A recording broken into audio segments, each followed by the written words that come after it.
Good afternoon, everyone. Thank you so much for joining us today. We have a really exciting session starting now about overfishing, sea ice changes, and how overfishing might also impact the Arctic Ocean looking towards the future. So without further ado, I'll introduce Rebecca Hubbard from Our Fish to kick off this really fantastic session. Thank you.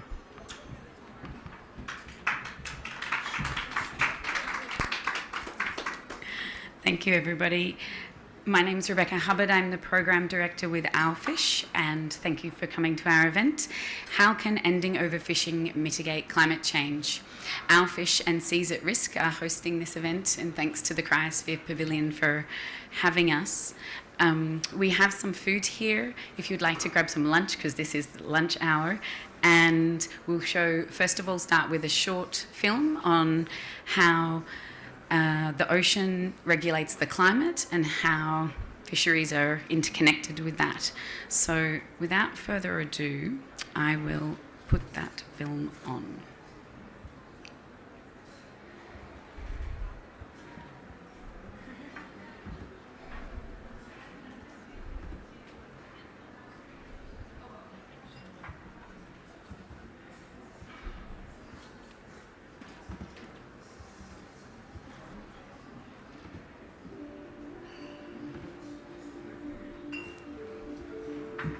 The rate of climate change is in part determined by the oceans and the state of the ocean. So a healthy ocean is capable of slowing the rate of climate change substantially. The biggest impact on the environment and the sea has been from fishing. So what we do in extracting fish is generally to remove the top layer of the food web first. And that has led to a huge change in the ecosystem in the sea. Altså, fisken er forsvundet fra kysten hele vejen op langs, helt op til Hanstholm. Og i det indre farvand er den også ved at være væk, fisken. Så det er heroppe i Skagerrak, vi endnu har fisk inde ved kysten. Og vi har det, fordi vi endnu ikke har haft det her ødelæggende bomtravls, flyshooter og bundtravlsfiskeri, det tunge bundtravlsfiskeri. Det er derfor, vi har det. Det bliver sgu ringere og ringere, og der er jo mange.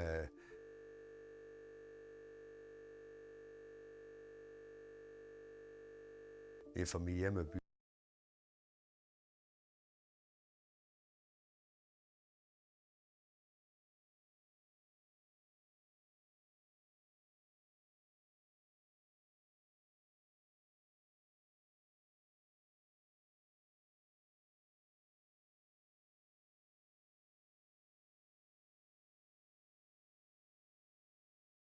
Because of the computer.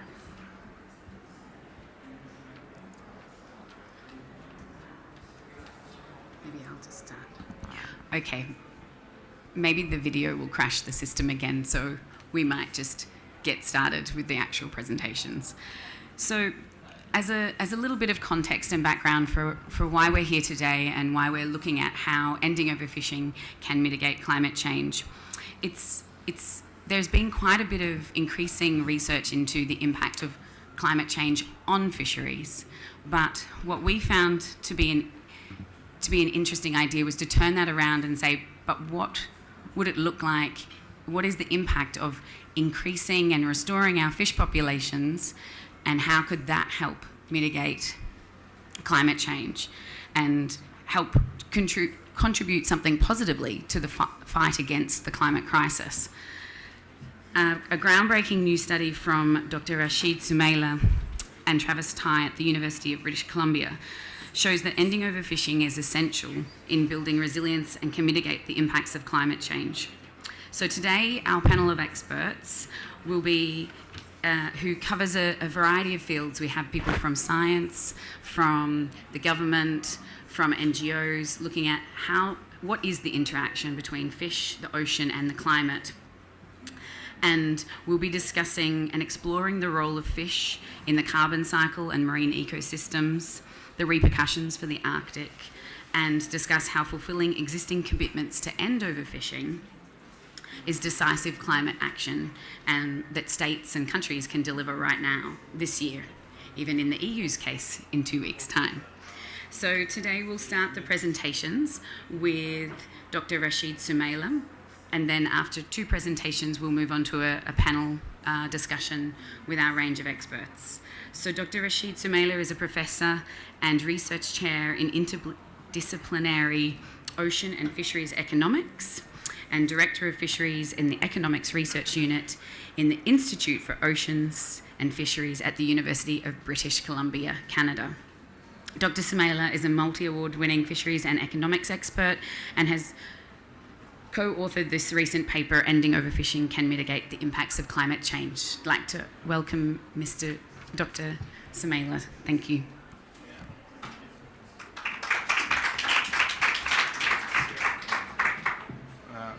Thank you very much, Rebecca. I saw you said Mr. and you quickly changed to no. I'm also a Mr. Okay, so it's part of the deal. So thank you all for coming. There's so much going on in this house, and you took the time to come here. That is very much appreciated. And yeah, so quickly I have just 10 minutes to say a few things. The panel will come, and it's in the Q&A that the interaction we get. That's where we get more. Okay, so. Essentially, this is the main figure. This is the main figure that actually supports the work we have reported in the analysis we did. This is a very nice way of capturing the concept of overfishing in one figure. That says a lot, you know. So when you mention overfishing, people think of taking too much fish that nature can give back. So you are taking more than the growth, which is actually the big way of looking at it. But if you look deeper, you are doing that, you are taking too much, but you are also taking the big fish. You are taking the big fish first, the most valuable fish, we take them. And by doing that, you are truncating the food web, the natural food web. You have a food web, and fish and animals are all connected in the ocean. Some eat, some are predators, some are prey, and this is well designed for the system to be sustainable. So we take the big fish, and that is part of overfishing.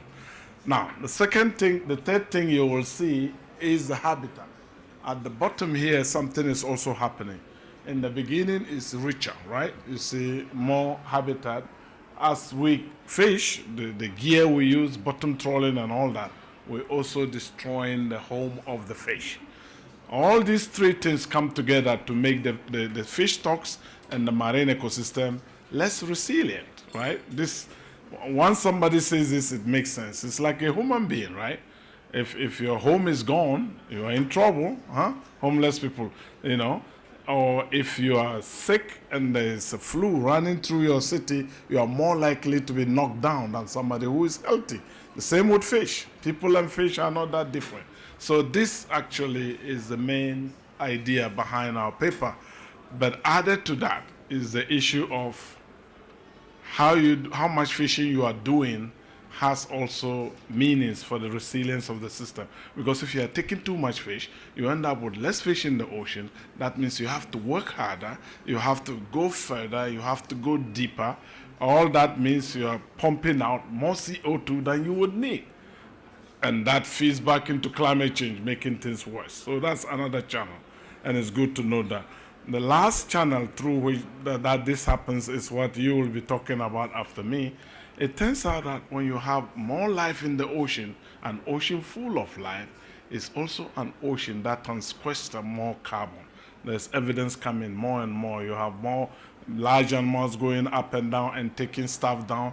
Their poo, for example, contains carbon. So they absorb, and that again feeds into less climate change and therefore makes the system more resilient. So this is really the key point to remember from this. The rest are details, how you nail this down.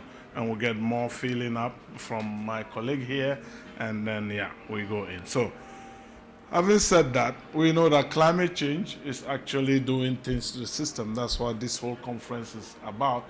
In terms of life in the ocean, there are three or four very important things happening. You have the warming of the ocean. And again, fish are like people. You see, when I was coming, I took out my jacket. I was feeling hot. If you allow me, I'll take off this, right? I can do it. Or if it's too hot, I open the window or put on the air condition. If it is too cold, if it's too cold, you put on the heater, right? The fish cannot do this. When it's out of their range, they either move and follow the temperature, or if they cannot, they perish, right? So that is the situation. And so warming is affecting. And there's a lot of literature on this, right? And it's growing. Sea ice melting, if you're from the Arctic, you know what this is, right? The last week or so, there was a report in northern Canada, in Arctic Canada. First Nations, indigenous people, you know what is happening very often, much more than before? They're walking on the ice and suddenly it goes. They actually get swallowed up by the ice, if you like, because it's soft and you don't know until you step on it and you go, right? So there's a lot happening with the animals too. Acidification, oh my gosh, that's another big one. So the fish are moving away from the equator because it's too hot. They go towards the poles. And actually, the Arctic is the hot spot for ocean acidification because of all the processes going there. So it's like the fish is moving out of hot water into acidic water. Think about that. I mean, this scares me a lot, actually. And then you have deoxygenation. If you are from the Pacific Ocean, around the North Pacific, actually, is also one of the hot spots for deoxygenation. Because of all, again, climate change and all the processes, we are losing oxygen in the water. And people have talked a lot about that. So in this paper, we tried to nail this down, one of the early papers we did on climate change running through. So you have all these biophysical things happening there. They obviously will affect the animals at different levels and end up affecting the fish. So you find many papers talking about this direction, but not much talking about what fishing can do to the ecosystem. And this is where our fish and seas at risk and all this kind of partnership is trying to really bring to the table. Okay? So very nice.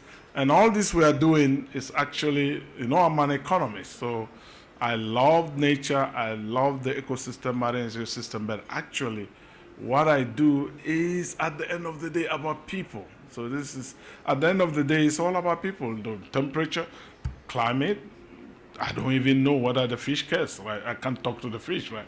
But I know that when your fish is gone, it has impact on people. So ultimately, that is the point. This is a representation by our group and by the FAO, and the direction is clear. More and more over time, we're taking fish from depleted systems, and therefore making it weak, if you do. And these are the human consequences. So this guy goes out, number of hours, is that all the fish I get, the shrimp I get? And this is an example of an environmental refugee. Sea level rise, no fish, nothing to do. You know what? People don't just sit down and die. People move when life is too hard. And so we're going to get more of this as all these things are happening. So we better start fixing this. And this is what drives me, right? I mean, we are in Spain now, and the story of West Africans getting on boats, dangerous stuff, to get to Europe is partly attributed to this. And so the Africans are at risk. Of course, they are not happy. That's why they are moving. And the Europeans are not happy, and we are all in a bad space. So let's fix climate change. Let's fish overfishing, because it has implications in so many different ways. New literature is beginning to show up, and this is something that has come out not too long, both of them last year. William Chang is our colleague and his co-authors. What they found out is if you don't fish more than the fish can provide you, that's what maximum sustainable yield is. It's nature. But actually, it can relate this to every human being. If you have a bank account, right? So you put 1,000 euros, January, midnight, December 31st. Midnight the next year, if you are promised a 10% interest rate, this is too high. Today they don't give you that. If you don't take time, actually they give you a negative discount rate if you take in inflation. But let's assume 10%, right? So at the end of December, you have 1,100. If you keep taking $100 each year, you can do this forever. That's sustainability. But if you take 200, then you end up with 900 at the beginning of the new year.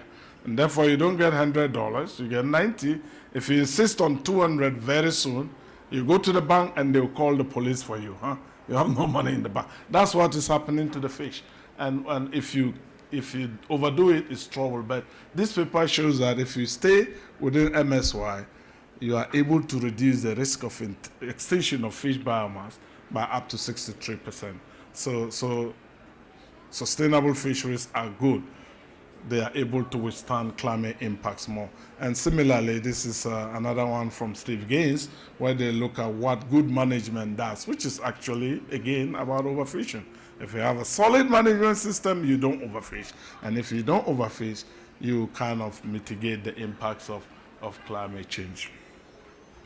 What else do I have to say? This is a new model that I've been trying to develop, and it's kind of lifting off and saying that really, for us to be able to manage the relationship between people and nature, we have to think deep.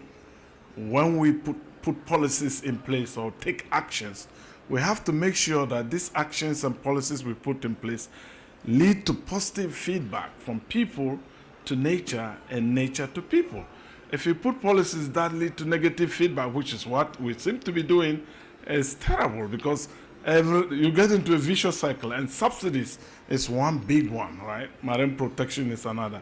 At the moment, more than 80% of the subsidies we give to the fishing sector goes to large-scale industrial fishing fleets. So you disadvantage the small communities that depend on fish for food security. And so they hang on the last fish, and so the environment goes down, and it doesn't give them more, and you are in that negative. So we have to think very hard. This is a very quick illustration of this. This is the paper I mentioned, about 80% of all the subsidies goes to large scale, and most of what they get are actually what we describe as bad subsidies. And I could go on, but I know time is of the essence. My last point is, we also have to think of the ocean as one global ocean. You know, we put all sorts of definitions and boundaries, but the fish don't know this, right? If you look at the light blue, this is what we call country waters, within 200 nautical miles from your coast, agreed by the UN. The dark blue areas are the high seas. So you can manage your EEZ, your country waters, as best as possible. If the high seas is not well done, you can still fail. So what you do in the blue areas can impact what happens here. And to be able to reduce overfishing, we have to think about the whole thing. I like to joke. I say, Mexican fish, American fish, they don't care. They go where they go. They don't need visa. French fish, Brexit, whether they do Brexit or not, the fish don't care. So we need to manage this as a whole. And all right, so finally, the evidence is mounting. You need a strong fish stock. You stop overfishing, and you make it a lot better for all of us, given everything being constant. It's like a person have said that. And in this way, people and fish are not that different, right? I mean, it's amazing. The people who are in genetics know this.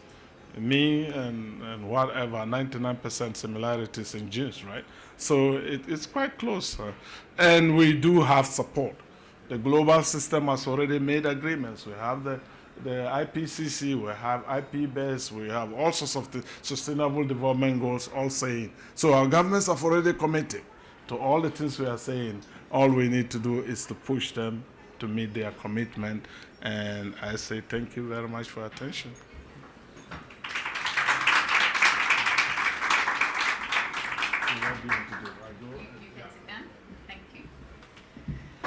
Thank you, Rashid. We will continue now with the next presentation from Angela, because it continues with this scene setting in terms of providing the scientific context and background for what we're talking about here, and then we'll go into questions and answers with the full panel. I will just navigate the technology.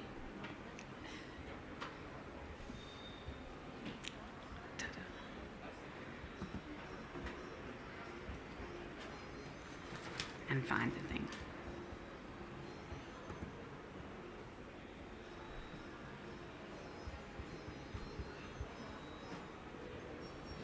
It worked really well before we started, but I've lost the cursor completely. Oh my god. Oh, it's behind us. No, it's this one. Sorry. Perfect. Excellent. So Angela Martin is a research fellow at the Centre for Coastal Research at the University of Agder in Norway. And Angela was the leader of the project Blue Climate Solutions, and is an expert in fish carbon. So if you didn't know there was an expert in fish carbon, she exists, and she's with us today, Angela. She's going to describe for us how fish and marine vertebrates, provide important carbon services that help maintain the ocean's role in climate regulation, and give us a little bit more background on how we can understand the important role of fish in the system. Thank you, Angela.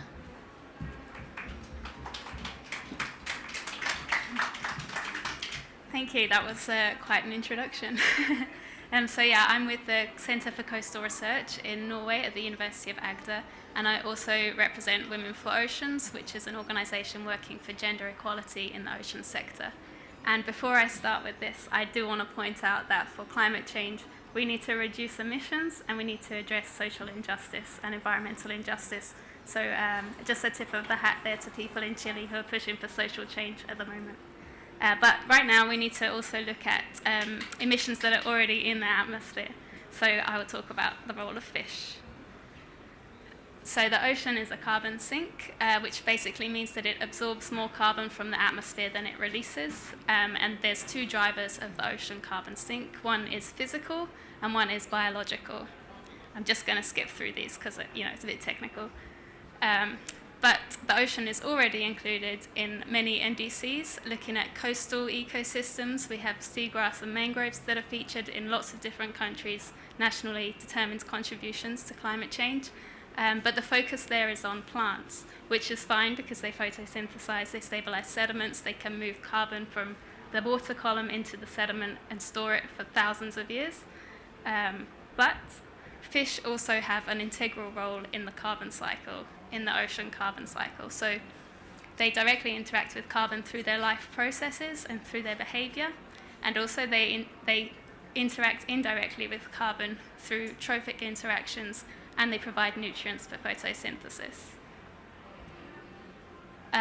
It gets a bit complicated after that point because there's many different outcomes associated with the carbon that the fish interact with, and nothing is linear.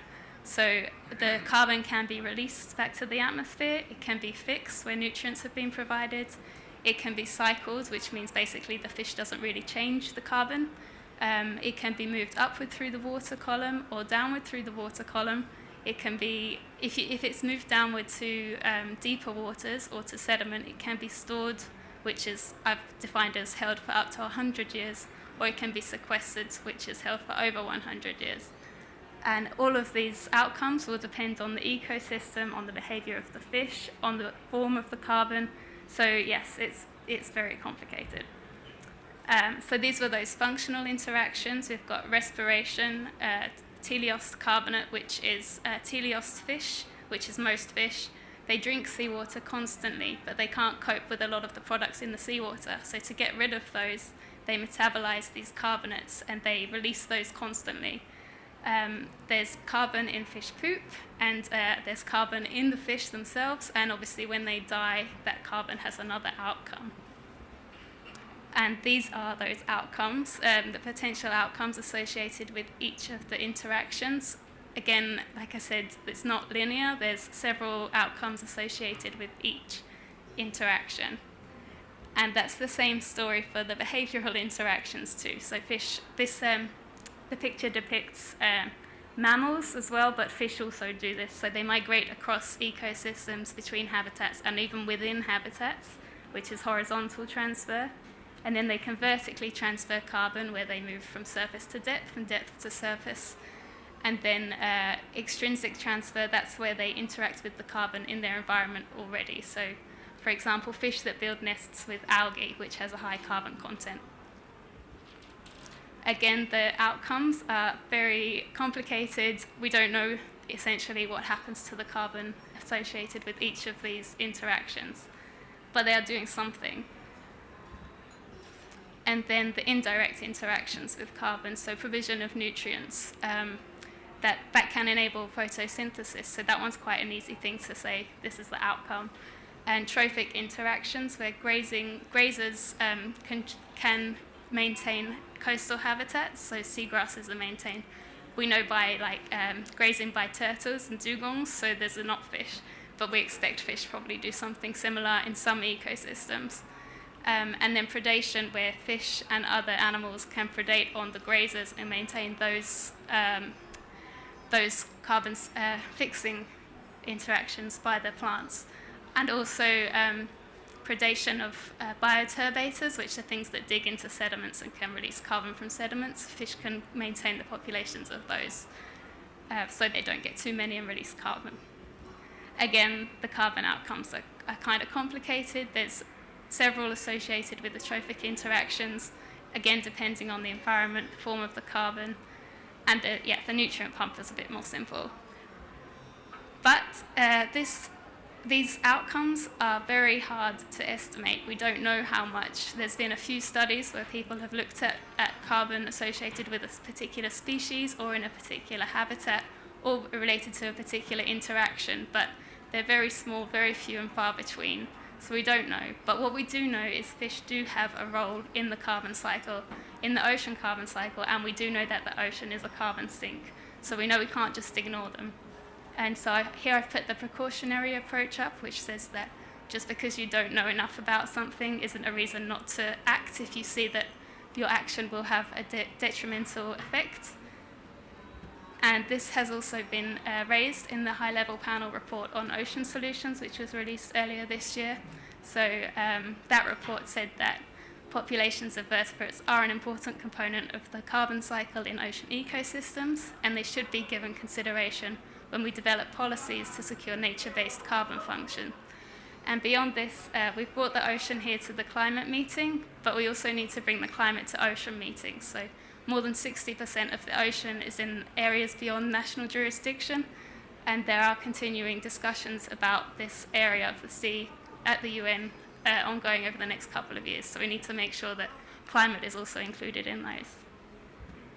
Thank you very much for your time.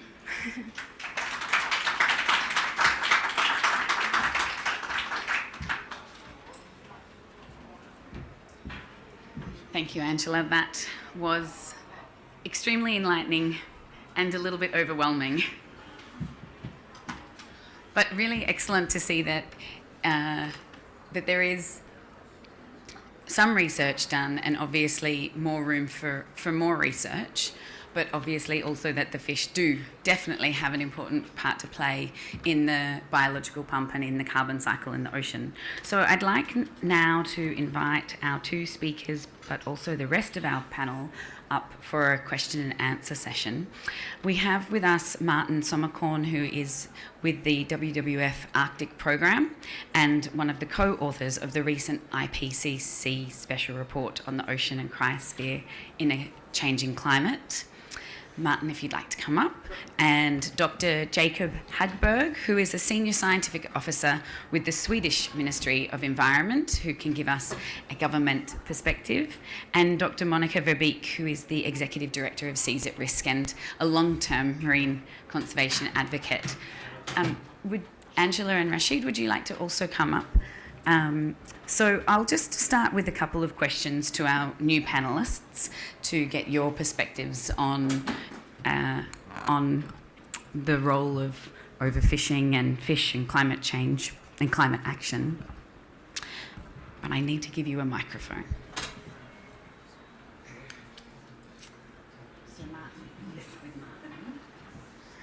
So I'll start with you, Martin. How does, because we're in the cryosphere pavilion, and of course there are plenty of fish in the cryosphere, and as Rashid said, the pressures on fish in the Arctic and the Antarctic are different to those in the tropical waters. So how does climate change impact Arctic fish communities and marine ecosystems?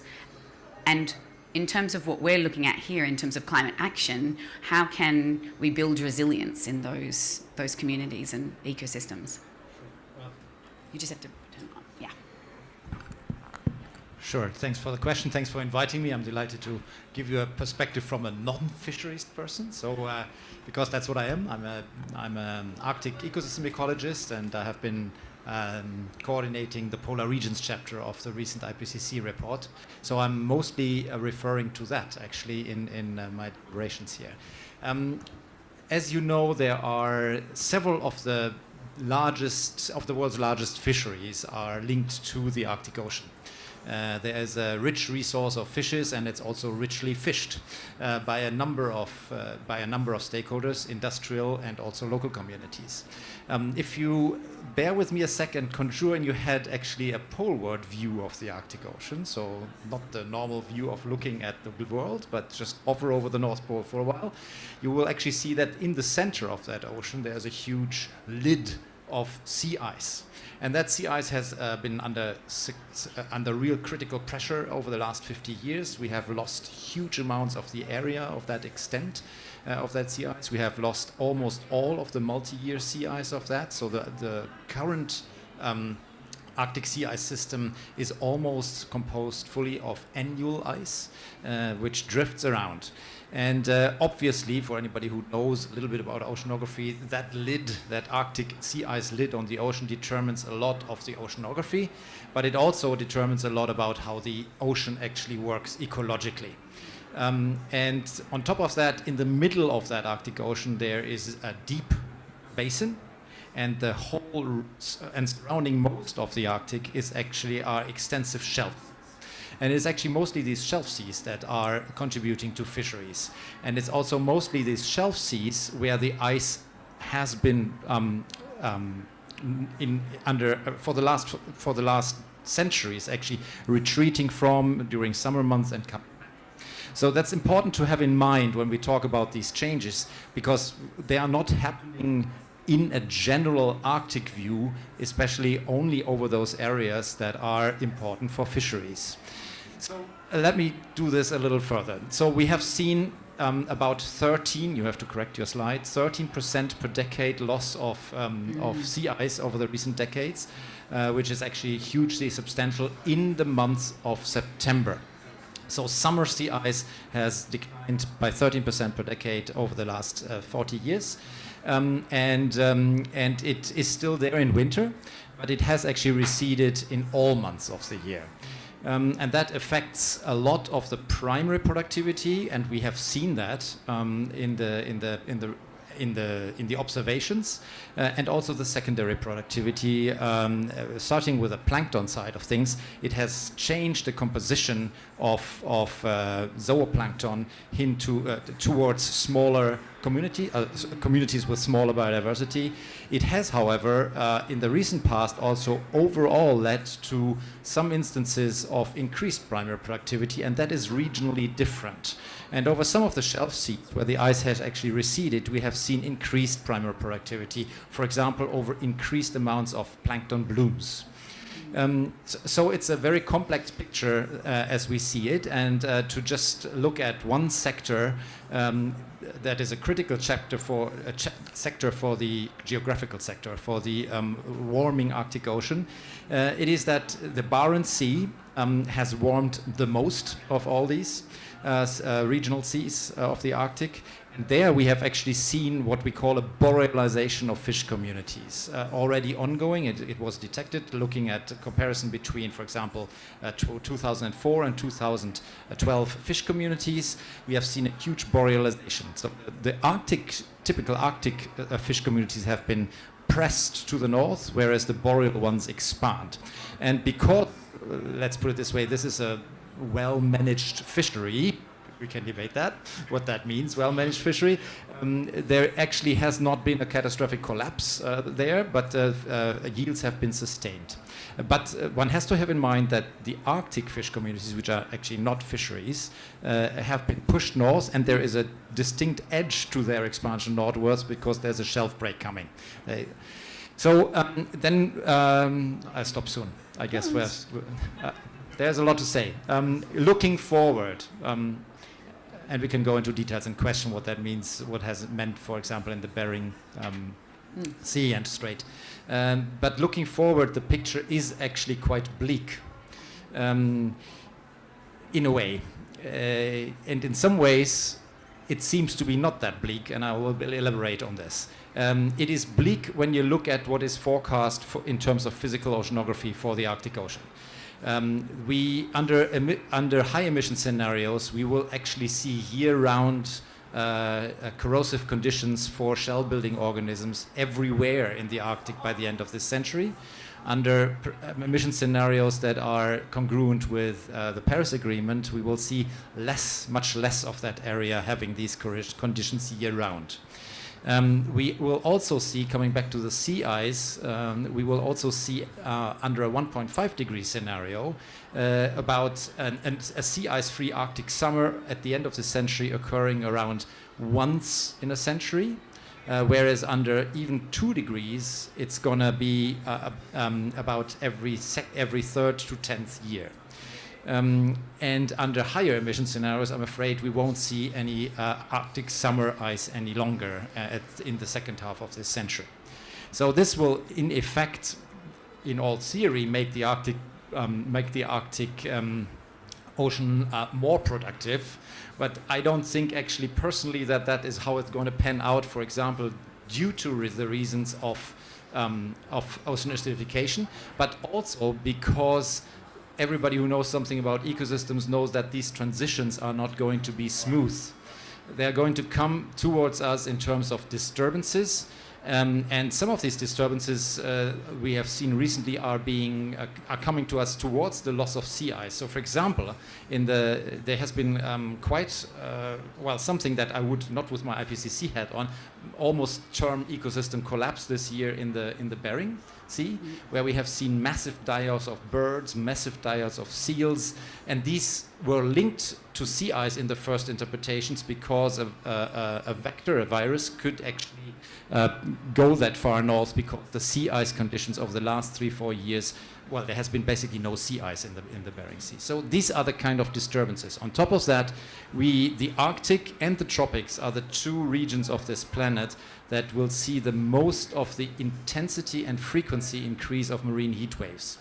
And these are, from an ecological perspective, organisms are not reacting to the means, but to extremes. So over this going forward, there will be lots of disturbances that will disturb also our way of managing well the fisheries. And now coming back to something that you already pointed to, there have been modeling exercises of where on the planet there will be, given all we know, increases or decreases in fisheries. And in the Arctic there is a projection of increased fisheries going towards 2100 under most emission scenarios. However, I would like to caveat that if you look closely, and that is depicted also in the report, if you look closely, we don't have a lot of confidence in these results, especially not in the Arctic, because current oceanographic models and also the ecosystem part that is linked to that are not really reproducing the scale at which we have ecological interactions. And so there is not a lot of certainty in this going forward. Now I stop with that. Quickly on your second question. The report concludes that in order to manage better, we have to basically do ecosystem-based management that not only combines within-season measures, multi-season measures, but also manages along trajectory of forecast change. So that means to take the overall perspective of how the system is changing into account. And as that is linked with surprises, as I've just said, it needs to actually be a highly precautionary approach. It needs to be reflected in the governance of how we do that. And at the moment, I don't think we are well prepared in our management strategies to do that. We do good ecosystem-based management, people would say, in many of the Arctic fisheries. But actually, we have to go that next step if we want to sustain these very, very valuable fisheries. Thank you. Excellent. Thank you, Martin. That was an excellent overview, and I had resisted from reporting or mentioning the IPCC special report on oceans and the cryosphere because it is thoroughly horrifying, actually, the predictions and the projections going forward. But one thing that I did hear a frame the other day, which I think came from the high-level panel report, which was how can we view the oceans as a solution instead of a victim in terms of climate change? And I think that's a really fantastic frame, and it's the most hopeful frame that I'd like to go with in order to for us to continue to keep focusing on positive actions, because it is really there are some really huge and, as you say, disruptive and activities that are going to face us already, but more. So now I think it's quite a nice lead-in actually for Monica, who is the executive director of Seas at Risk, and has really followed and advocated strongly for the development of regulations and legislations, particularly in the EU, on sustainable fisheries management, on marine health. And Monica, if you could just say a couple of things about how this all relates to what we have in legislation already, and we're using the EU as a case study because that's our focus, and what it means right now. It is on, okay. Good afternoon, thank you for coming. I would first like to grab some of the things that have been said already, just to get the frame right. So there has been this IPBES report on biodiversity that Angela also mentioned. And in that report, it is stated that the biggest impact on the marine environment so far has come from fishing. So far, I assume climate change will kick in soon, but for now, it's fishing.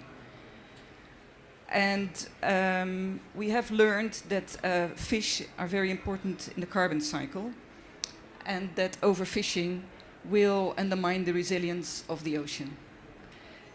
So ending overfishing is really a quick and a deliverable climate action which will restore fish populations. We know that the impact of climate change already, because of the heat already absorbed in the CO2 absorbed in the sea, will continue for at least 100 years to further impact the ocean. So we are talking really long-term damage. So what we really need is quick, deliverable actions that can take care of at least giving the ocean a fighting chance back in order to keep up its resilience. Ending overfishing would exactly do that. And it would rebuild fish populations. So we would get, plenty of fish in the sea. And that's not only good for ocean resilience, in fact, it's also good for the whole, for an economically viable fishing industry, a long-term sustainable, economically sustainable fishing industry, and the dependent coastal communities. Because if you have plenty fish of the sea, it's much easier to fish them. You don't have to go that far out. You don't have to haul that deep and so often in order to get the fish out. So it will actually reduce your fishing costs. It will reduce the fuel you need. So you have a direct climate mitigation thing there. And for the fishers, it will reduce the costs. Moreover, if you have more fish in the sea, as Rashid already explained very clearly, you can take out more fish without impacting the population. It will be able to replenish itself even if you take out more, simply because there are more fish around to reproduce. So it will also increase the profits, and that could be translated into jobs or profit for an industry, but it will make the fishing industry more profitable. So this is actually something which is not that often there, that actually a very direct environmental action will also have a very direct economically win. So it's really a win-win situation. And this was recognized. There are already international commitments on ending overfishing, and I'm pretty sure we'll hear more about that later from Ambassador Thompson. Now, I know more about the EU, so apologies, I'll now focus a little bit on the EU. Because in the EU, since '82, fisheries has been regulated by a common fisheries policy. So all EU member states come together and they agree jointly on how to regulate the fisheries, recognizing that fish don't keep to the boundary. Spanish fish will go to Portuguese waters or whatever. But since '82 there has been this policy, and it has been failing tremendously. Fish stocks have gone down.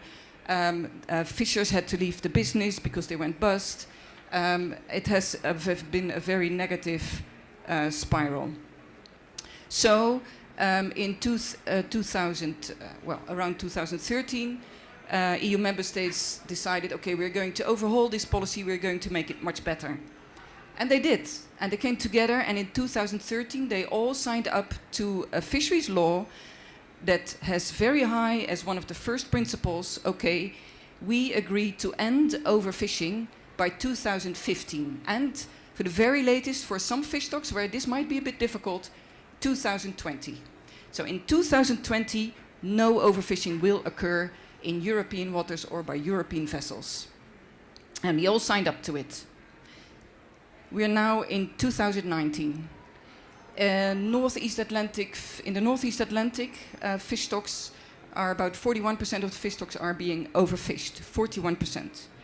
In the Mediterranean, this is even 87%. Complete vast majority of the fish stocks being overfished.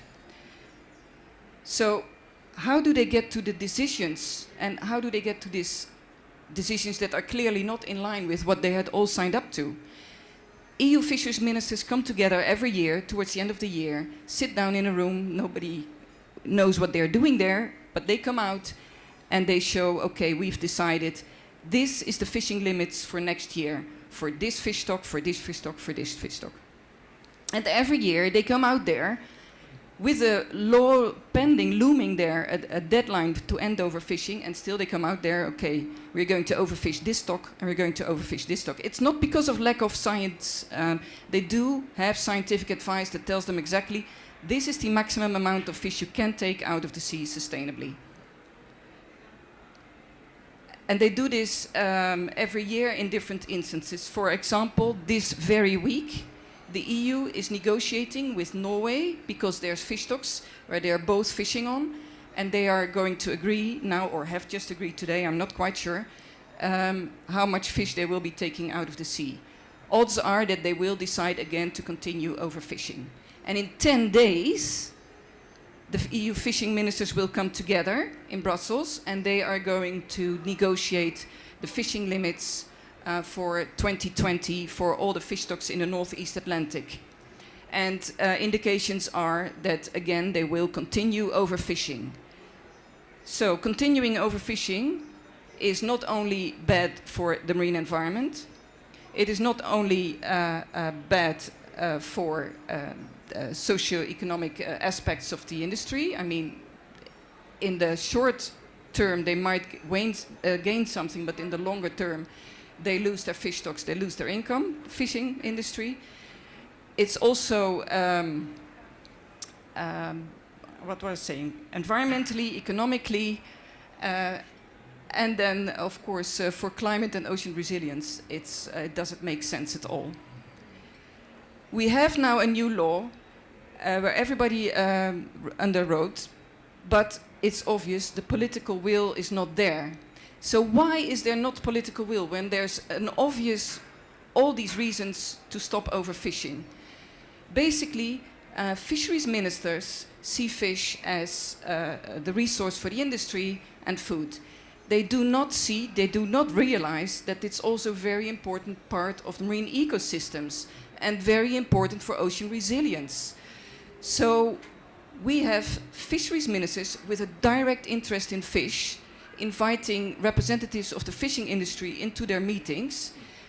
But of course the impact of overfishing concerns the entire ocean. It goes much further than those who have a direct interest in fishing, because it concerns all of us, because the ocean is our life support system. And therefore the only way to solve this, it seems, if they're not abiding by law and they're not willing to listen to all the very sound arguments there are to end overfishing, perhaps fisheries ministers should not be the only ones deciding about fish, because fish is for all of us, because it's part of a marine ecosystem. So perhaps decisions about fishing limits should be taken out of the realm of fisheries ministers, because they can't handle that responsibility, because they don't have the broad vision that you need to take responsible decisions. And perhaps it should be taken more and become part of national climate plans as you had suggested.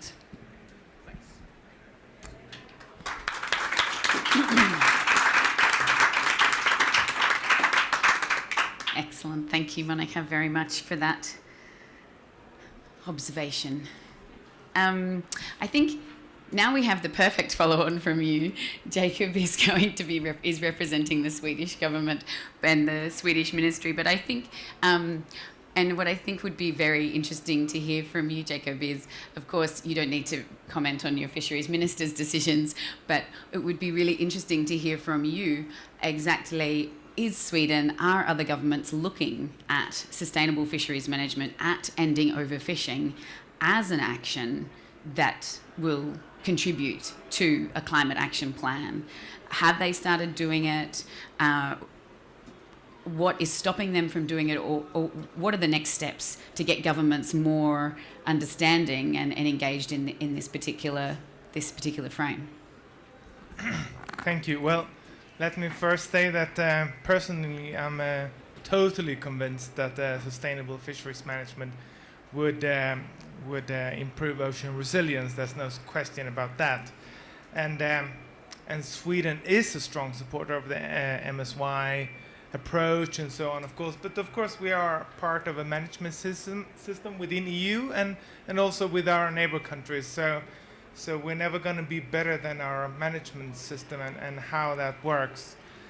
I think when it comes to the direct connection to climate and ocean sequestration effects and so on, there's no such link at the moment. Not at all.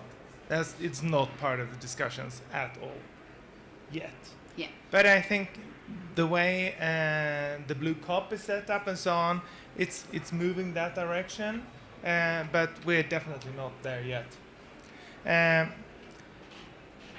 But I think when it comes to what governments can do today, I think what we see, especially in occasions like this, governments talk a lot about IUU. And it's interpreted as illegal fishery, because that's something you can blame on other countries, what the other countries do. But countries tend to forget about the unregulated and the unreported fishery. And actually, most of the catches taken today are taken through legal fishery. So the biggest impact from the fishing industry, it's within the legal realm, really. And that legal fishery is very often not properly regulated or reported. So I think that's a very good starting point where countries could definitely start in their own national fisheries, in their own national waters. Manage your fisheries well in your own waters, but it's politically more sensitive to work to limit your own fishermen than talking about other fishermen.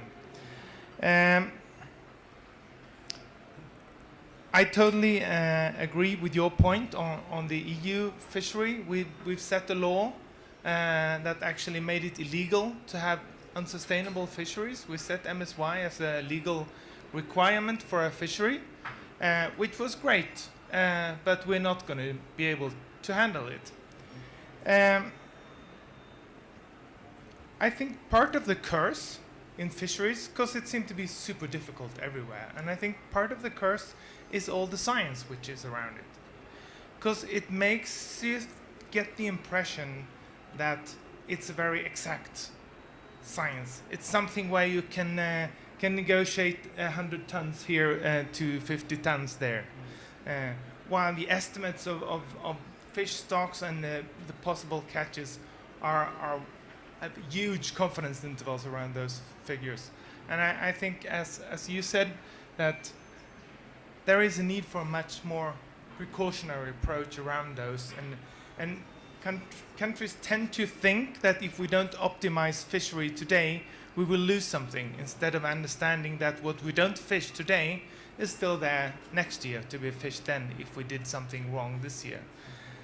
So I think my first point here is very similar to Monica's. I think the popular fisheries management systems that are used around the world today are not really fit for purpose to handle those short-term sacrifices that sometimes need to be made to get the long-term gains, and I think it would be very interesting to think of a different way of managing fisheries, which sort of takes us around that issue.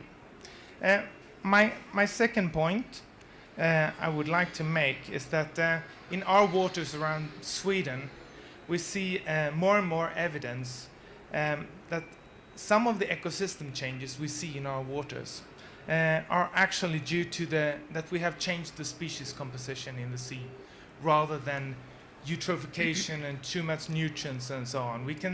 We have scientific articles now showing that 50% of those symptoms that look like it's because of nutrients actually is because of lack of big predatory fish.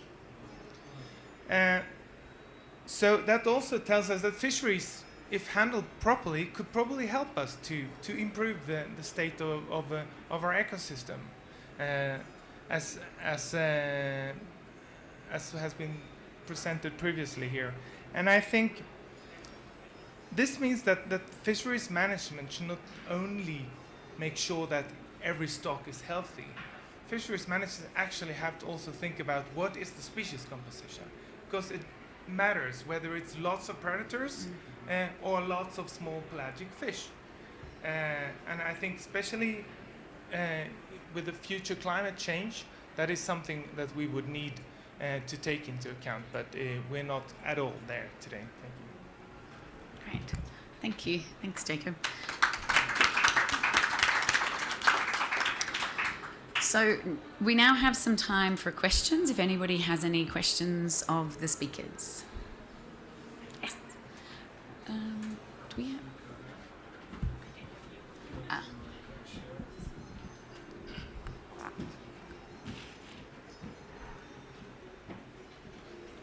Hello, my name is Miklos Espremi. I'm a student at Yale University. A study by Christopher Costello from 2014 predicted that closing off the high seas completely to fishing, not sustainable fishing, no fishing, would increase global fish stocks by about 150% worldwide, and would lead to a doubling in profit, just because the EEZs can actually replenish themselves. How do you guys feel of something like that, and why are we waiting for that? Rashid, do you want to answer that question? Thank you for raising that. You are from Yale, yeah? So you don't know about UBC. Before Costello, there was Sumaila, okay? Talking about this. This is something that has occupied my attention since the mid-2000s, you know? Our first paper on that was 2007. And we have similar conclusions like Chris Costello, actually. Yeah, so close the high seas. And I alluded to that a bit in my talk, but you know, because of time, right? So essentially what we find is if we are brave enough to close the whole high seas to fishing, we'll get biodiversity benefits. The fish will get a break. In fact, I said we should make the high seas the fish bank of the world, where the fish can get peace, get away from all our disturbances. Then they feed back into the system.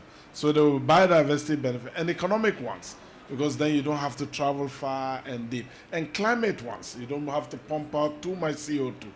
And one other angle we put in was equity. Because at the moment, 5 to 10 countries take almost 80% of all the values from the high seas. The big fishing nations, China, Korea, Spain here. Okay, so Japan, of course, there are about 10 of them. They take, but if we close the high seas, smaller countries like the Pacific ones, Guinea-Bissau will get some when the fish come in. So we even calculated the Gini coefficient of the current distribution of income. Everybody knows the Gini coefficient. That is the economic indicator of the degree of distribution of income in a country. And we calculated that for the current situation in the high seas, it's actually the worst distribution of any country in the world. And if you close the high seas, that improves it to the best of any country in the world. Do you know which country is the worst in the world in Gini coefficient? South Africa. We don't have time. South Africa is, and you all know why, appetite. And the best one is actually Sweden. Aha. So you turn it from South African to Swedish. Wouldn't you like that? Who wouldn't like that? So you are right on, my friend. Close the high seas to fishing. Monica. Yeah, I want to make a remark about that as well, because you were asking why aren't we not doing it. I mean, it's an obvious no-brainer also because the inspection on the high seas is not there, and because regional fisheries management organizations who are supposed to manage the fisheries on the high seas are not always fit for purpose. Their governance systems basically allow continued overfishing as well. It would be a very simple solution. So yes, and obviously simple solutions are never there to be taken because of politics. Right now, they are in the middle of the negotiations on areas beyond national jurisdiction, how to protect those. If any of this, let's just close high seas fisheries, comes through strongly, I can tell you I have very severe doubts on how those negotiations will go, because then countries will pull out, because then, you know, it goes against their direct interests. And RFMOs are very much against it because, you know, it's our territory. We know how to deal with high seas fisheries, you know, stay out of our territory. So basically, it is a simple, good solution. It would, of course, have some fishing companies go bust. But perhaps if they would not get all the fuel subsidies they are getting these days, perhaps they would go bust anyway. But it is a political decision in the end. And as I just already explained, politicians are not even up for ending overfishing, let alone ending fishing in the high seas.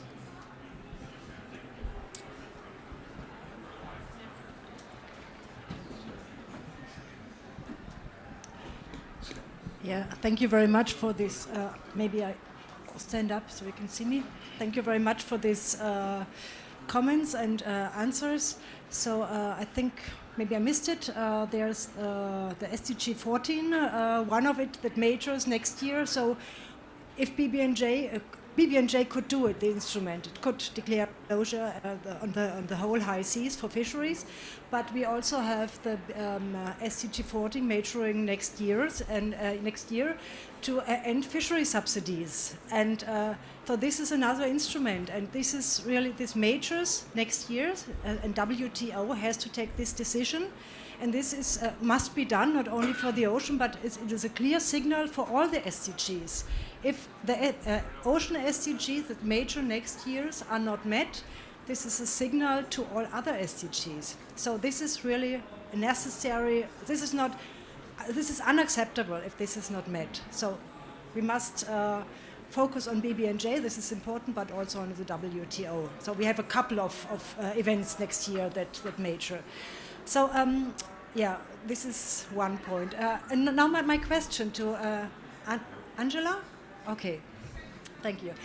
I know many people are fixed on numbers, so I'm still in this bubble a little bit. But the more I'm here, I come to the conclusion that this crisis is by our minds, but by our hearts. We have to connect with the ocean, not by numbers, but by our emotions, and to really think what. But however, I'm still in this bubble, and can you quantify somehow how the carbon storage and sequestration potential of fish carbon, of oceanic carbon, is compared, for example, to whale carbon? We have this number in this in this article on the online magazine of the International Monetary Fund that whale carbon, a big whale, for example, stores 33 gigatons of carbon in his body, and this sinks down to the earth after he dies, sinks down. So is this... Can you compare this a little bit so that we have some numbers to put it in? And so if this is the case, fish is an oceanic carbon is relevant not only to the food, but to the food web, but also to our climate. So, and as you said, the fisheries departments and governments are not able to tackle this responsibility. So why are there any chances to declare fisheries as a common heritage of mankind, so that we all can claim that this is protected. Fisheries and the ocean, that ocean health is a common heritage of mankind, and if anyone disrupts, plunders, continues to plunder our common heritage, that we can make these people accountable for stealing our future and the future of the generations to come. Thank you. Great comment and question. Just to flag for you, we will, Ambassador Peter Thompson is here, and he will be giving us a short talk on the big global picture with the SDGs as well, but that's a sneak preview. So, Angela. We're not there yet with the science on fish. We've got some numbers, but they're very small, but then they focus on one species in one ecosystem and only one of the interactions. But it's so complex that I don't know if we will be able to get there, estimating the numbers. And when you think about the role of fish versus other parts of the ocean carbon cycle, those numbers just pale in insignificance. So it's more that they are they're an intrinsic part of the function as a whole. So I'm not sure if we'll ever have the numbers. There are some fish that we know do more for carbon sinking and sequestration than others, like the mesopelagic fish that have this style vertical migration. And there are numbers associated with those in some studies. But again, they're not that comparative to other parts of the ocean that do a lot more. But yeah, they are an integral piece of the puzzle. So, can I talk? Yeah. Quick ones, first, Monica, about the high seas. I agree with you. It's difficult, and people are going to push back. But actually, I don't think it's completely crazy. You never know, right? You throw out the idea and you never know where it goes. In fact, the first large high seas marine protected area was declared in December 2017. The Ross Sea is closed. Nobody ever thought that would happen. So, just get the idea out. And it's a few people that are making the money, so the rest of us can actually get it done. I'm always end up on the optimistic side, right? And Angela, you are right. It's very complicated, the carbon. So the way I deal in our group at UBC, we're quite crazy group, right? So we go to first principles. And what you can say almost for sure, with all the complications, everything being equal, if we have more fish in the ocean, it's going to help climate change than not. Could we say that, Angela? I know you are in the deep science, which is great. But you could say that, everything being equal. So, and when things are too complicated, you know what you do? You look for simple solutions. If we give a mathematician a very difficult problem, you know what she does? She simplifies it, get it simple, and you get a real good solution, right? So that is probably what we need here. Have another question over here?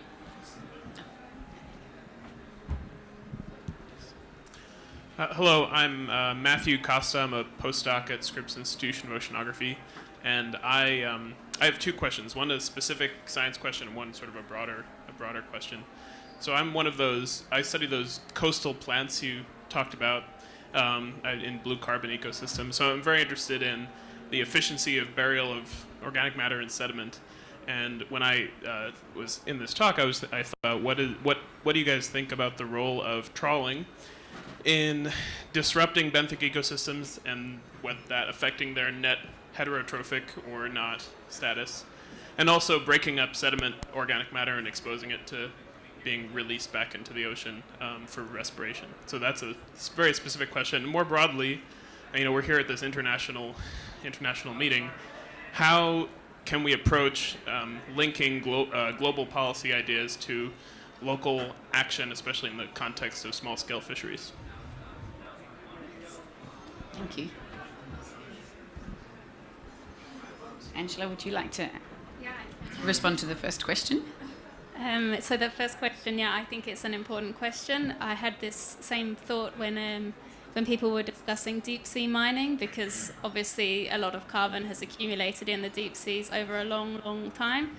And I had that similar questions, but I don't know if there's been anything done on that specifically.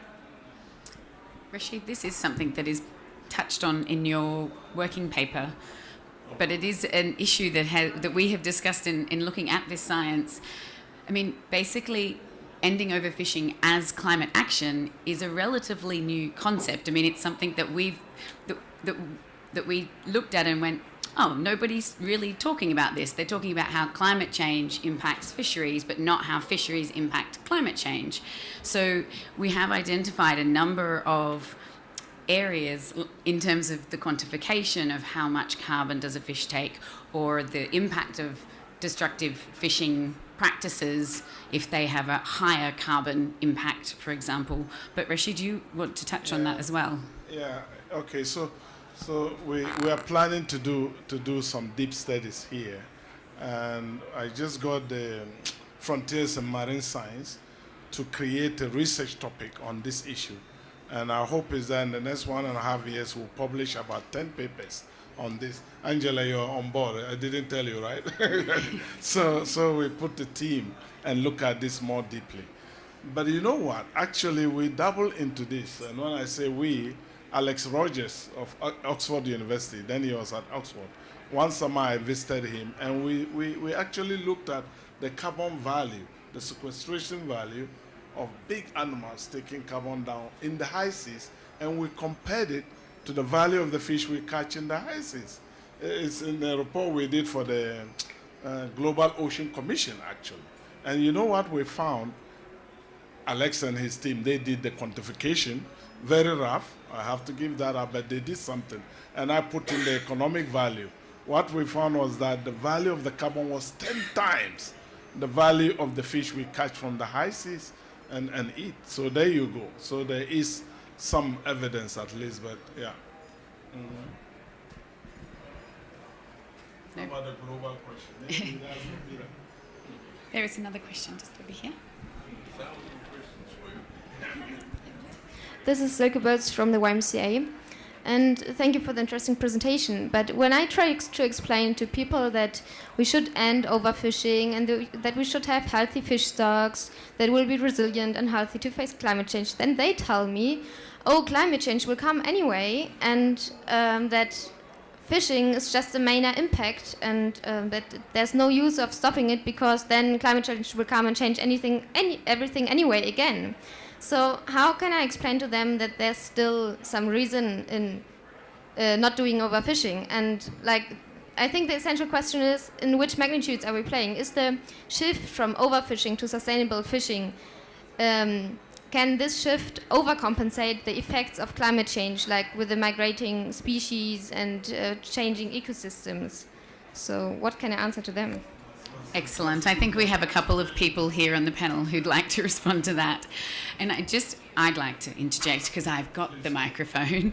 But I do think that it's quite interesting, the IPBES report on biodiversity and ecosystem services earlier in 2019 predicted that we were threatening 1 million species with extinction. And this is not a crisis that has arrived in the last few years. It's not a crisis that we've been learning a lot about, like as in with climate change, where the science is moving so quickly, and even though we've known about it for decades, obviously it's been accelerating very quickly, very recently.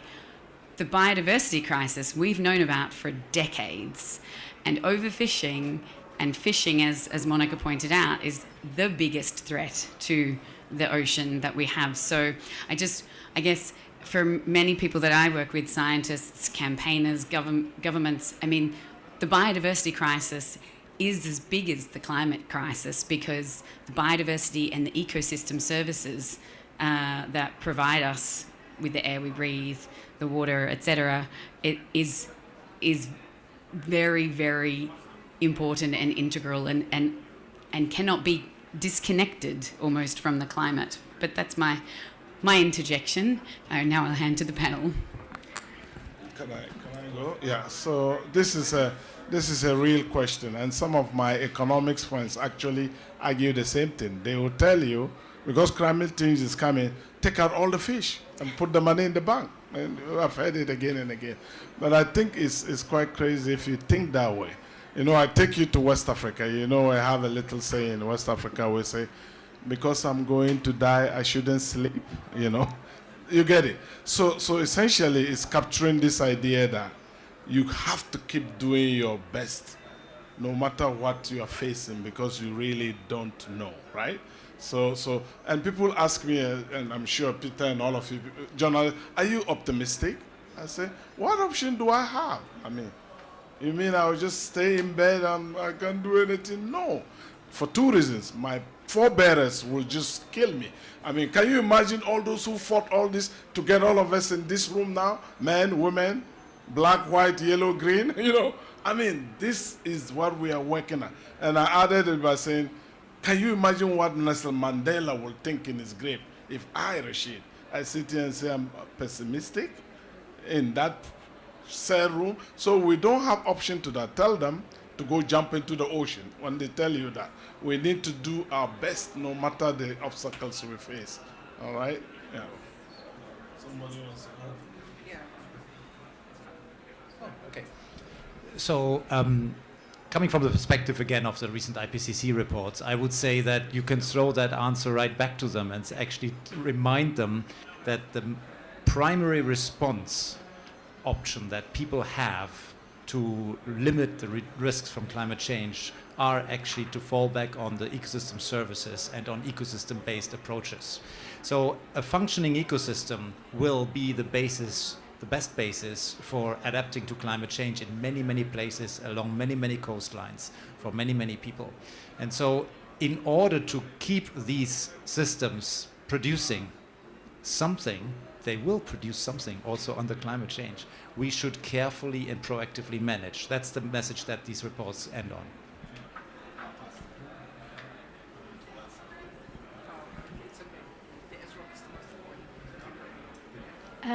I just wanted to add on to that as well. It's not an either-or thing. We really need everyone to do everything. So it's both things. If we're saying that we need to manage fish better, we are already assuming that we've cut emissions as well. So otherwise, yeah, everything's going to change. We need to have strong climate action as well before any of this really matters. But we're going with, they're going to do something. They have to do something. All hands on deck. Yeah. And I just want to mention that, as I pointed out, I really think we are in an emergency, so every little bit helps. And this is one of the things we can do tomorrow or in 10 days. EU fisheries ministers could do it. So this is a really quick way to at least give a little bit more hope to the ocean. So I think, yeah, you better throw that back at them. Monica, can I give a little story to help her? Sure. You know, a few years ago, there was a story out of London. This guy was sick. He goes to the doctor, and they tell him, you are going to go in 6 months, given all that they know. You know, they tell you that whether it's cancer. They give you a deadline. You know what the guy did? He went off after his pension. He opened up his pension box. He's going to spend everything before the 6 months. And he actually did that. But the 6 month came and he didn't die. He didn't die. This was how I heard the news. It was in the news. He set up a tent begging for money to continue living. That's what will happen if you think that way. All right? Yeah. That was beautiful. Are there any final questions? Because I think we might move to our wrap up otherwise. Yeah, okay. You can have the final question. No, last comment about that. Well, we play around with these numbers, 1.5 or 2, and it's just half a degree, but it has been calculated that translates into 150 million deaths as direct results of climate change. So to make that argument is to say, well, I'm complicit in a death toll that makes everything else that have ever happened in human history just nothing. So it's a moral argument at the end of the day. I think that's a good point, and I think we might close the panel Q&A for now. If you'd like everyone to thank the speakers, thank you so much for your time.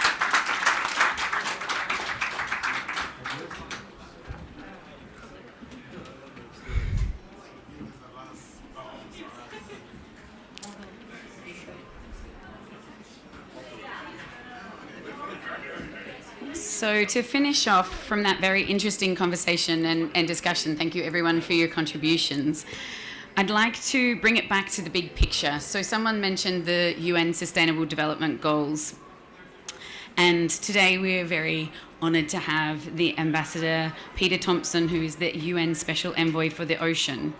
And his job, his one and only ambition for operating right now is for the advocacy and outreach and to galvanise efforts to deliver on the UN's 2030 Agenda for Sustainable Development. And I'm going to hand over to Peter because I think he can talk about that a lot more clearly than I. Thank you. Hey, just as you were saying those words, I was thinking, what's my motivation here? And I realized it's actually selfishness. And I think I want to talk to you about being more selfish, okay? Not about altruism, which is what I usually preach on about. It's actually about selfishness. And I'll get to that point. But firstly, I just want to emphasize the fact that some of you might think you're at COP25. You're not. You're at the Blue COP. Okay? Have a look around. There's hundreds of ocean events on. It's taken us a long time to get here, by the way. Sweden and Fiji, we started the Ocean Pathway a few years ago, and people thought we were crazy trying to bring ocean into climate change talks. What? That's like trying to bring ocean into biodiversity talks. You know, what a terrible thing. We've got silos. Don't you realize we've got bureaucracies that deal with these things and never sort of the twain meet? Well, that's obviously rubbish. And we've got the super year coming up next year where we've got the biodiversity conference. We've got the climate conference in Glasgow. We've got the ocean conference in Lisbon. And those three have to be absolutely in step. And I'm working on projects to bring that glue together right now. Please don't ever let whoever that person was that mentioned that about the fact that you can't do that, that's biodiversity. Well, more biodiversity in the ocean than anywhere else. You know, you can't have climate, you can't have ocean and climate. We're talking about climate change here. Well, sorry, the ocean is what creates the climate on this planet. So anyway, you get my point. Welcome to the Blue COP, and I think we all have to be so grateful to Spain and to Chile for making it happen, and really spread that word loud and clear, because you'll still find some old diehards who think we should all be in our boxes. I want to say that my main message is just to echo what Antonio Guterres said to the 193 member states here when he opened this Blue COP. He said, and think about these words, he said, if you read the 3 IPCC reports that were produced this year, the one on ocean and cryosphere, the one on land, and the one on the difference between 1.5 and 2 degrees, read those reports, and you will see that humanity is destroying the life support system of this planet. That humanity, he used the word, is knowingly destroying. Now, that's not WWF or me or Greenpeace or somebody saying that. That's the head of the United Nations. That's like humanity is, finally woken up and said, my God, we are destroying our home. Not kind of hurting it a bit, destroying it. That's the context of the Blue COP. And nobody should underestimate the seriousness of the situation we're in. So that's a really important thing in terms of what are you thinking about while you're here, what are you going to take home with you. The other point that I really want to stress is that, and I'm sure you've heard me on this before, but you can't have a healthy planetary ecosystem if you don't have a healthy ocean ecosystem, right? It's just not possible. Do the math. And, as you've heard today, we're doing our best to really destroy that ocean ecosystem. I'm going to get around to fishing, but just let me say something about the selfishness thing first. I was just talking to a journalist before I came in here, and he was saying, yeah, because I had criticized New Zealand's cow culture. I'm from Fiji, but New Zealand's my second home. And I was saying, we're going to do something about it, not just New Zealand, but everywhere that's into cow culture. That means eating less red meat and, less dairy and cheese, and, follow the flexitarian diet, which is what's been recommended to us all, which involves a lot more fish, by the way, but that's got to be aquaculture, obviously. And a lot more plant-based food. So that's the recipe for human survival. Not eat more beef. the guy, of course, was objecting to that as a good New Zealand journalist. And he said, don't you realize, that the Homo sapiens is a selfish species. We only think about ourselves. We're not concerned about the future. We want to have our meal every day and enjoy our beer and all the rest, And you're on radio now to New Zealanders, right? What are you going to tell them, I said, look, I am motivated by selfishness. I'm not an altruist. I'm not an optimist, as was there. I'm just a pragmatist who is motivated by selfishness. And my selfishness is encapsulated in a day in New York about 5 years ago where my wife and I had just read the UN report on what beef is doing to this world, right, and the non-sustainability of that. And then we happened to look at a photograph of our grandchildren. And I said to my wife, which one do you love more, the grandchildren or the beef we've been eating ever since we were born? And she said, well, the grandchildren, obviously. I said, well, what are we going to do? Well, obviously we've got to give up. And so, everybody doesn't have to give up beef, but we did it on that day. We said, okay, we love our grandchildren more, we love beef, goodbye hamburger, etc., etc. So the good news is life's fine without beef, by the way. We are not suffering in any way. You can make those personal changes. So what is my selfishness? My selfishness and what gets me up every day, unlike that guy that you were talking about, what gets me up every day is the selfish drive to make sure that my grandchildren, not yours, my grandchildren, have a healthy life on this planet. And if you think selfishly like that as well, hopefully all the grandchildren will be all right. But that is my motivation. An old man like me, I should be sitting back in Fiji's underneath a coconut tree reading a novel. I kind of earned that time. But I could not do that without just breaking into a sweat after 5 minutes because I'd be worried about what can happen to my 3 granddaughters in 20 years' time. I couldn't do it. It was just, anyway, you get the point. So selfishness, let it motivate you. We must give a future to our children and grandchildren. I said I'd get to fishing. Let's say a bit about that. Again, I like being controversial. Come on, wakes us all up. Fishermen are not some special category of human being.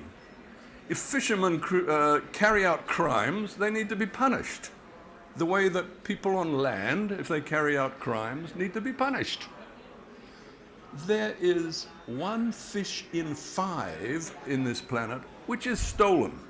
Stolen from communities, stolen from countries, stolen from science. Because how are we going to manage our fish stocks if we've got to somehow factor in those stolen fish? Now, there are lots of countries which would retort very quickly to me and say, Peter, you're trying to turn fishermen into criminals. No. Fishermen are just human beings. Businesses that run fishing businesses are just businesses like on land. They're not some special category of humanity. You do your crime and you pay for it, right? As they find out if they go into Indonesian waters where the boats are blown up. But that's my first point. And why am I being so controversial in saying that? Because there's over $20 billion worth of fish being stolen every year. All of us have been receivers of stolen goods. How do you feel about that? You've been indulging in criminal behavior, accepting in your fish and chips stolen goods. Would you do that if it was a diamond ring, or if somebody was stealing 1 in 5 cows to put in hamburgers at, I won't mention the chain, but you know the one I mean, would you still, buy their hamburgers? No, you wouldn't, right? So you need to be a pain in the ass like me, and every time you order fish, say, where'd you get this fish from? Can you tell me that it's... And I tell you, most chefs, if you ask them that, and I asked them that in a restaurant here in Madrid last night, they like it when you say that. Because most chefs now go to a lot of trouble to get sustainable fish and to get legally caught fish.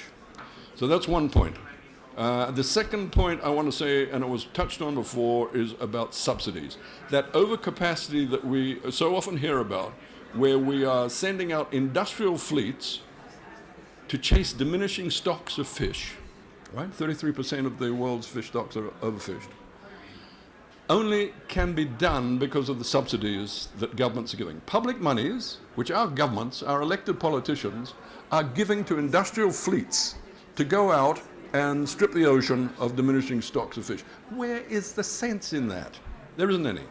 And so I come back, I'm getting the bomber's rush here, but I get back to this thing of individual responsibility. Don't buy stolen fish. Don't elect people to your parliaments who are not on board with the need for not just getting re-elected in 3 years' time, but to think about the future of the ocean and our grandchildren. Right? Don't elect those kind of people.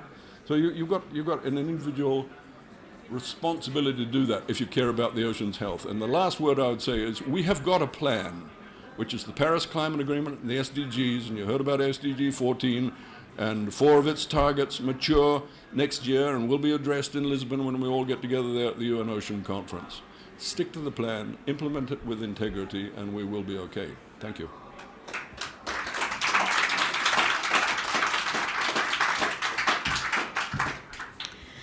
Thank you, Ambassador, and thank you everybody for coming. In very quick closing, the tagline for this conference is Time for Action. This is the Blue COP. The ocean and ending overfishing is a solution. It's a climate action, and if you'd like more information, please join us afterwards to ask questions. Thank you so much, and thanks again for the Cryosphere for hosting us.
impact of disappearing sea ice on the youth communities of the Arctic.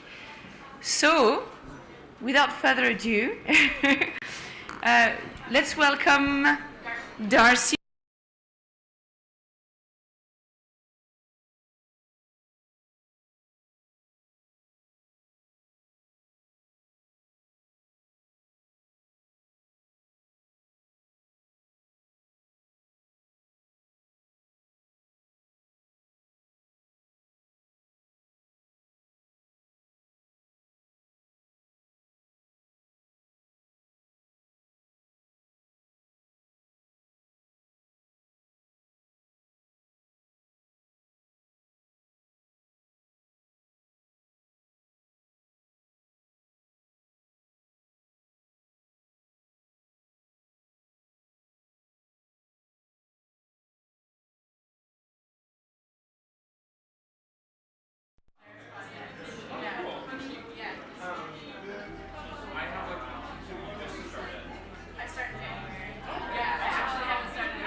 So we had a few technical issues. We just lost the power here, but we're finally back on track for this side event focusing on disappearing sea ice, the impact on youth circumpolar communities. And we're going to start with Darcy from the Woodholt Institute. Thank you. Okay. Oh, no, it's fine. Let me just try that.